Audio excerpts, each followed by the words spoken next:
हाँ तो बाटी सीन कुछ ऐसा है कि इंडिया के जो सबसे रिचेस्ट पर्सन आज की डेट में है उनका नाम है गौतम अडानी। गौतम अडानी की जो नेटवर्थ है लगभग 120 बिलियन डॉलर्स के करीब की है। वहीं बात करें second richest person of India की, उनको हम बखूबी जानते हैं मुकेश अंबानी, जो कि पिछले कई सालों से इंडिया के रिचेस्ट पर्सन का टाइटल होल्ड करते हुए आ रहे हैं और उनकी जो नेटवर्थ है वो लगभग 97 बिलियन डॉलर्स की है। लेकिन बहुत से लोगों को लगता है कि मुकेश अंबानी ने अपनी 97 बिलियन डॉलर की नेटवर्थ सिर्फ और सिर्फ मेनली 3 बिजनेस वर्टिकल से कमाई है, जो कि पेट्रोकेमिकल बिजनेस सबसे बड़ा बिजनेस वर्टिकल है इनका।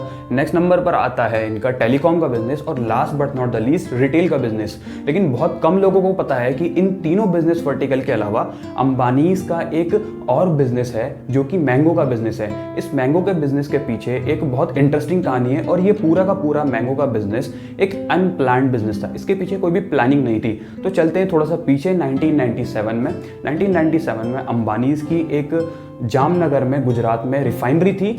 1997 में pollution control board of India ने अंबानीज को बहुत सारे नोटिस भेजना शुरू किए regarding the refinery based in Jamnagar.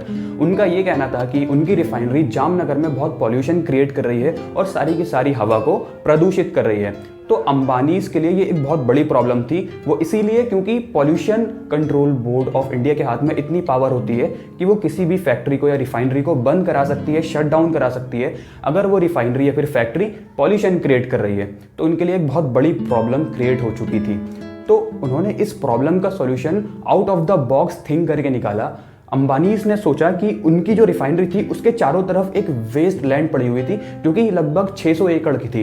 उन्होंने उस वेस्ट लैंड पर ऑर्चर्ड फार्म्स क्रिएट किए और उसमें उन्होंने मैंगोज की पैदावार की। अब उस मैंगो की पैदावार करके ऑर्चर्ड फार्म्स को क्रिएट करके अंबानीज को ये फायदा हुआ कि जितनी भी पॉल्यूशन और जितने भी हवा उस रिफाइनरी से प्रदूषित होती थी वो सारे के सारे जो आसपास में फार्म्स है, ऑर्चर्ड फार्म्स, वो उस हवा को प्रदूषित होने से बचाते थे और पूरा बैलेंस आउट करते थे।